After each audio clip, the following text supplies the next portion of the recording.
प्यारे दोस्तों, अस्सलामु अलैकुम। आज आपके सामने जो वाकया शेयर करने के लिए आया हूं दोस्तों, वह वाकया आपके दिलों को एक बार झंझोड़ कर रख देगा और आपके ईमान को एक नए सिरे से रोशन कर देगा। प्यारे दोस्तों, यह वाकया एक ऐसी जालिम बहू के बारे में है जिसने अपने ससुर के ऊपर जुल्म के पहाड़ तोड़ दिए। वह औरत बेहद जालिम थी।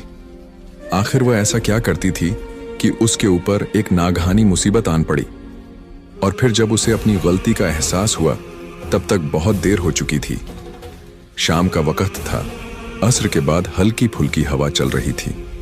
एक बुजुर्ग सड़क के किनारे बैठे हुए थे और उस वक्त वह बेहिसाब रो रहे थे।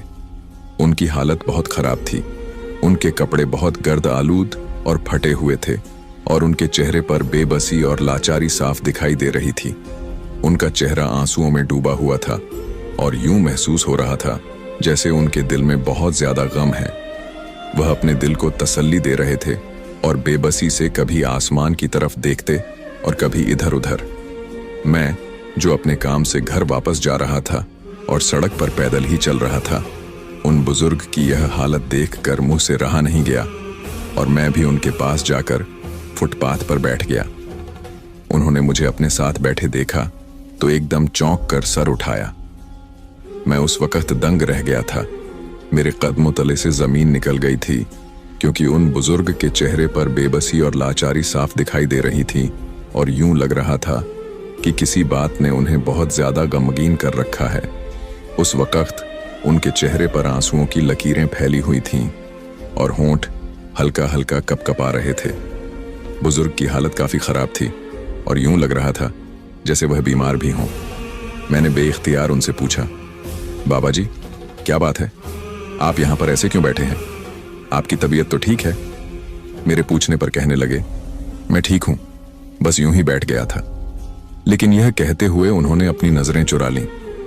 मुझे महसूस हो गया कि बाबा जी झूठ बोल रहे हैं, वह अपना भ्रम रख रहे हैं। तभी बेइख्तियार मैंने आगे बढ़कर उनका हाथ थामा और कहा, बाबा जी, मुझे अपना बेटा समझें और बताएं क्या बात है। अगर आपको कोई परेशानी है तो आपके काम आकर मुझे खुशी होगी। मेरा इतना ही कहना था कि वह बुजुर्ग फूट फूट कर रोने लगे और उन्हें इस तरह रोता हुआ देखकर मेरा दिल जैसे कट कर रह गया।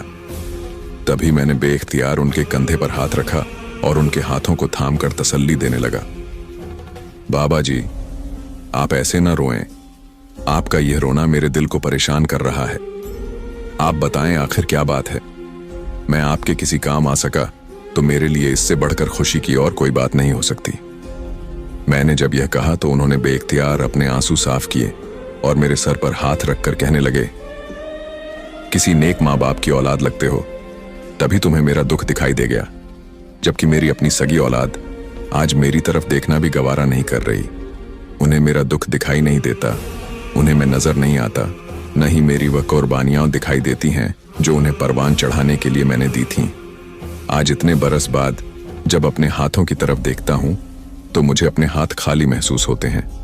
उन बुजुर्ग के मुंह से यह सुनकर मैं खुद भी उदास हो गया और तभी उनसे कहा, आखिर ऐसा क्या हो गया आपकी जिंदगी में जिसने आपको इतना ज्यादा आजर्दा कर दिया कि आप यहां पर सड़क के किनारे बैठे हैं और रो रहे हैं?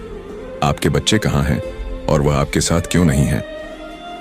मैंने उन बुजुर्ग से बेसाख्ता सवाल किया तो वह एक ठंडी आह भरकर रह गए और कहने लगे, तुम नहीं जानते, लेकिन आजकल औलाद का खून सफेद हो गया है और मेरी औलाद आजकल इसी बात के जेरे असर है।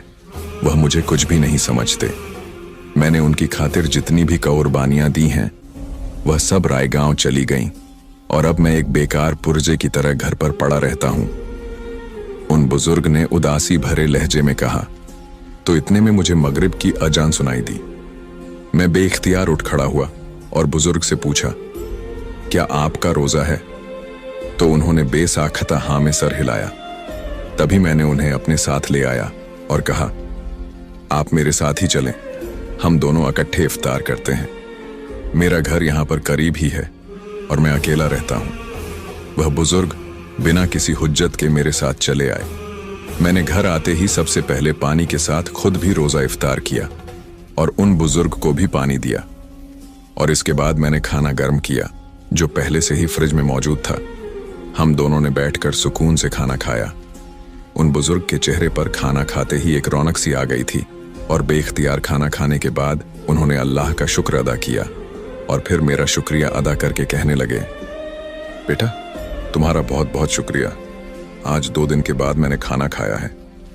ये कहते हुए उनकी आंखों में एक अजीब सी चमक थी, जबकि मैं यह सुनकर हैरान रह गया था और उन्हें कहा, तो बाबा जी क्या आपको घर से खाना नहीं मिला?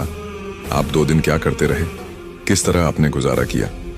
मेरी बात सुनकर फिर से उनकी आंखें आंसुओं से चमकने लगीं और कहने लगे, बेटा मैं तो 2 दिन से घर से दरबदर हो गया हूं। कभी इस किनारे बैठ जाता हूं, कभी उस किनारे। जहां रात होती है वहीं पर टेक लगाकर सो जाता हूं। खाना तो किसी ने दिया ही नहीं और मेरे पास एक फूटी कौड़ी भी नहीं थी कि मैं अपने लिए खाना खरीद सकता। 1-2 जगह से बस पानी पिया था। आज तुमने मुझे देखा तो तुम्हें मेरी बेबसी नजर आई तो तुम मुझे अपने साथ ले आए।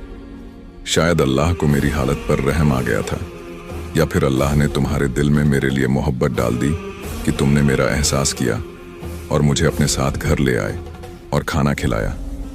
अल्लाह तुम्हें इसका बहुत बड़ा अजर देगा। उन बुजुर्ग ने मुझे दुआ दी तो मैंने उनसे पूछा, तो फिर आप 2 दिन से क्यों बाहर हैं? क्यों आपकी जिंदगी में ये दिन आया? तो वह कहने लगे, दरअसल मेरे 3 बेटे हैं और तीनों के तीनों शादीशुदा हैं। पहले तो मैं कमाने की गरज से मुल्क से बाहर रहा था। मेरी बीवी पीछे मेरे बच्चों को संभालती रही। घर बार का सारा इंतजाम उसी के सुपुर्द था। वह हमेशा बच्चों का ख्याल रखती, उनकी तालीम व तरबियत करती, लेकिन अक्सर वह मुझे वापस आने के लिए कहती।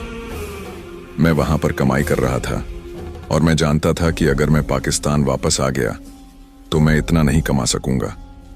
लेकिन मेरी बीवी का इसरार बढ़ता जाता, क्योंकि उसे इस तरह रहना अच्छा नहीं लगता था।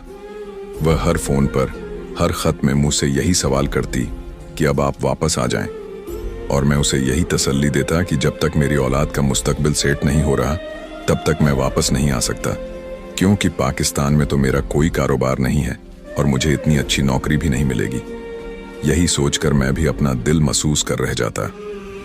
1-2 साल के बाद जब छुट्टी पर घर आता तो बच्चों के लिए ढेरों ढेर चीजें लेकर आता, और उन्हें जब चीजें देता और उनके चेहरों पर खुशी देखता तो मुझे ऐसा लगता कि जैसे मैंने उनका हक अदा कर दिया।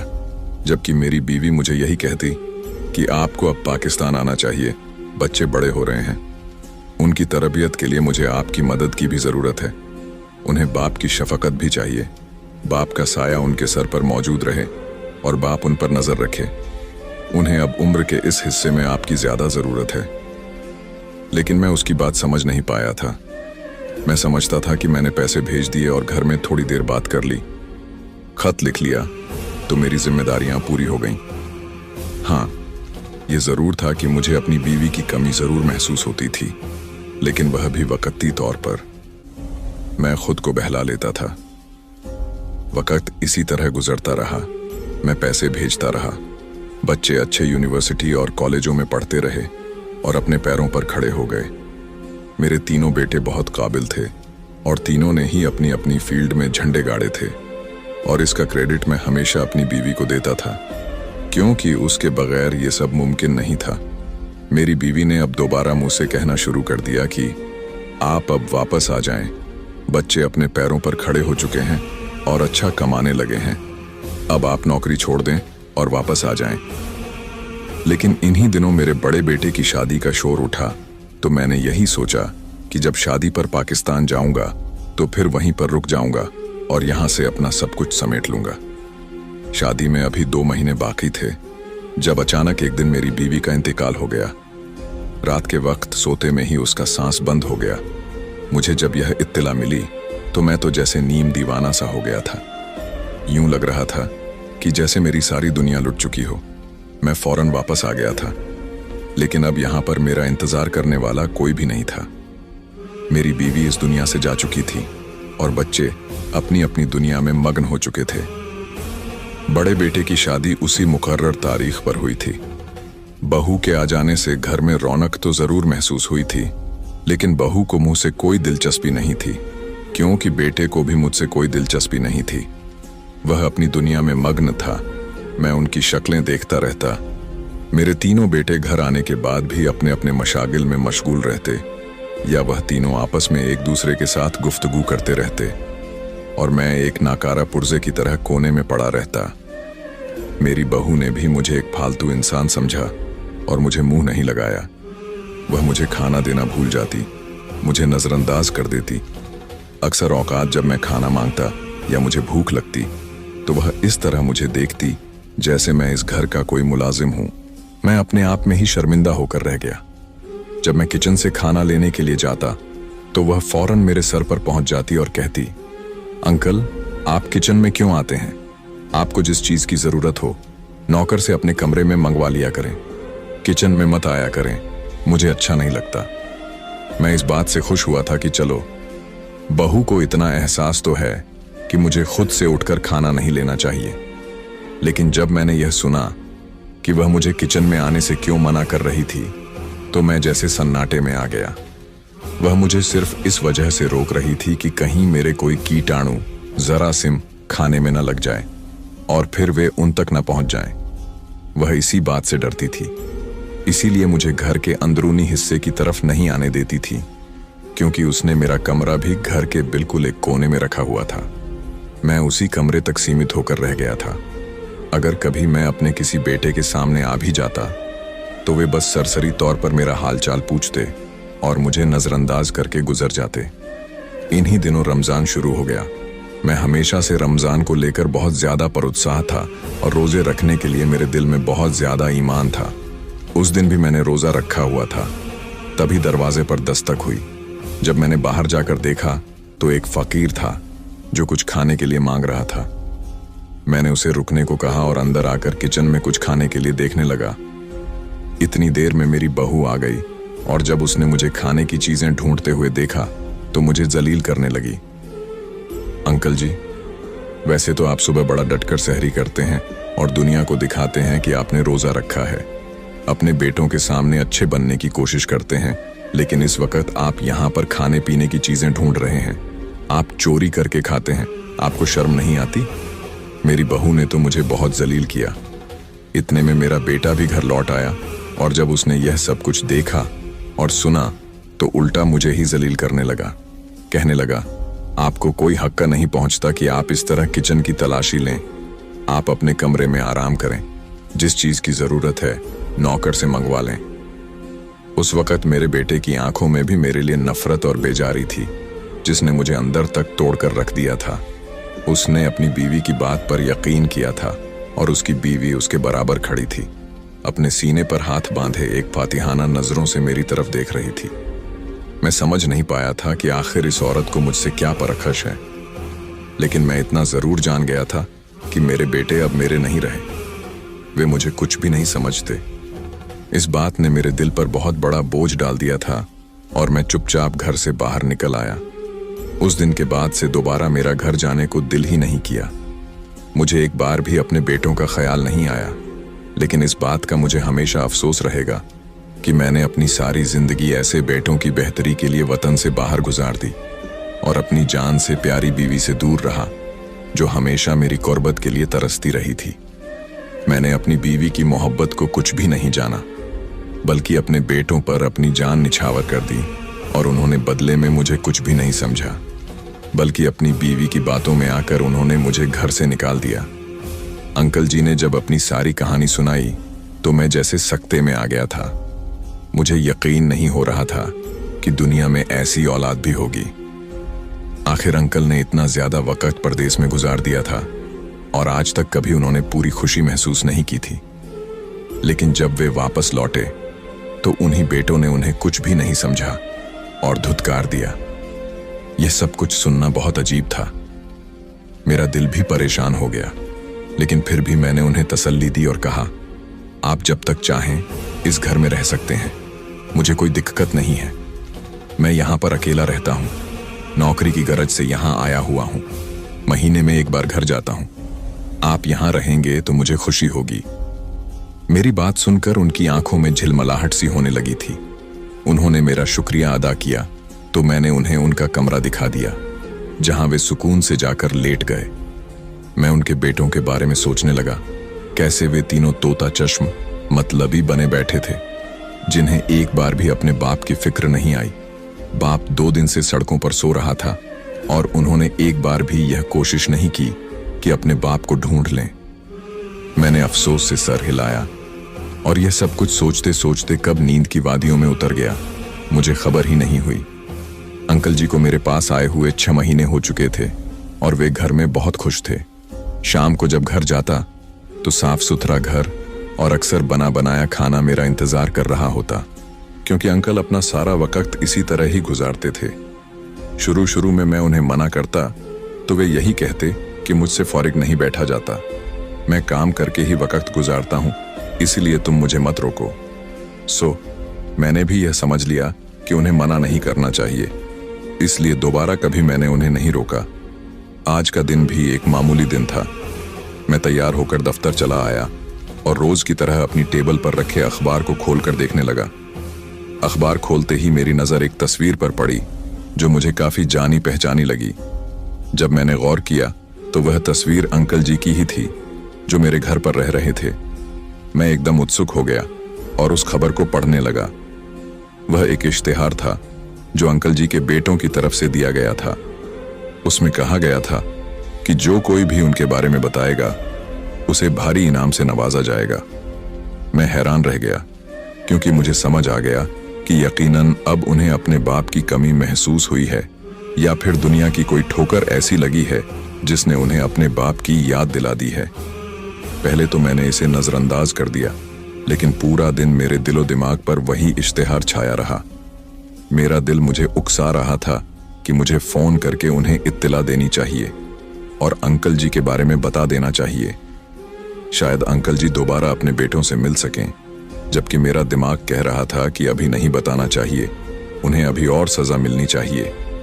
कौन जाने इस इश्तिहार के पीछे उनका असली मकसद क्या है। दिल और दिमाग की इस जंग में आखिरकार शाम तक दिल जीत गया और मैंने अंकल जी के बेटे को कॉल कर दी। मैंने उसे बता दिया कि अंकल जी मेरे घर पर रहते हैं और जब तक वे नहीं चाहेंगे मैं उनसे मिलने की इजाजत नहीं दे सकता।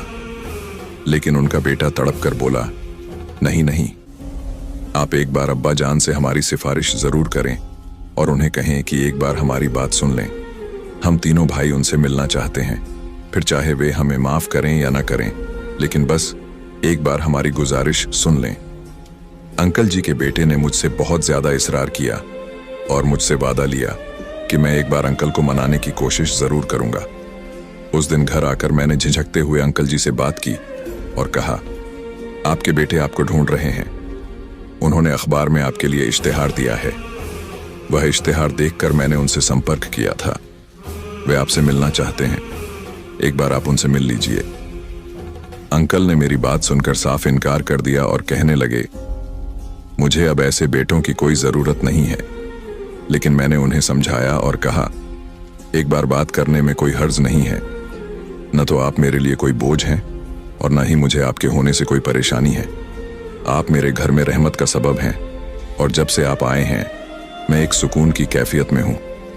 मैं सिर्फ यह चाहता हूं कि आप एक बार अपने बेटों की बात सुन लें, उनका मौकिफ जान लें। मेरी बात सुनकर अंकल चुप हो गए और यह खामोशी उनकी हाँ समझी गई। अगले दिन मैंने उनके बेटों को मिलने का वक्त दे दिया और वे शाम के समय चले आए। तीनों अपने बाप के पैरों में गिर गए और रोने लगे। कुछ देर बाद खुद को संभालकर बड़े बेटे ने सर उठाया और कहा, अब्बा जान, मुझे माफ कर दीजिए। उस दिन मैंने आपकी बात नहीं समझी थी। मुझे नहीं पता था कि मेरी बीवी इतनी कमजोर और घटिया होगी कि वह आप पर इस तरह जुल्म के पहाड़ तोड़ेगी। मुझे नहीं मालूम था कि आपका रोजा है।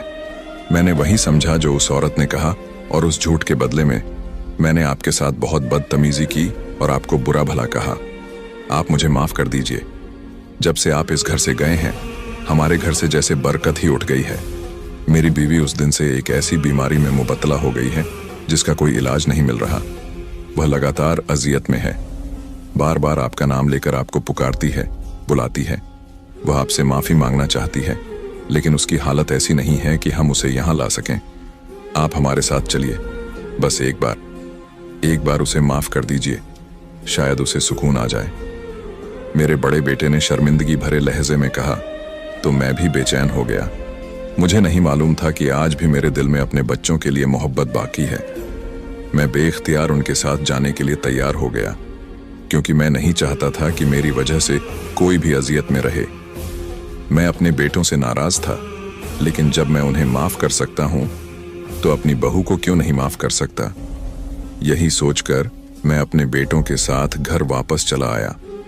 आज इतने महीनों बाद घर लौटा तो बहुत अजीब सा लग रहा था। कदम कदम पर वह जिल्लत और रुसवाई याद आ रही थी जो मैंने इस घर में सही थी।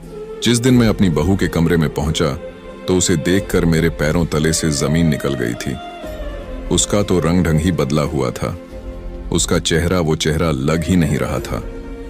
मैंने बेख्तियार अपनी आंखों में आंसू भर लिए और बहू से कहा, मैंने तुम्हें माफ किया, तुम भी मुझे माफ करना।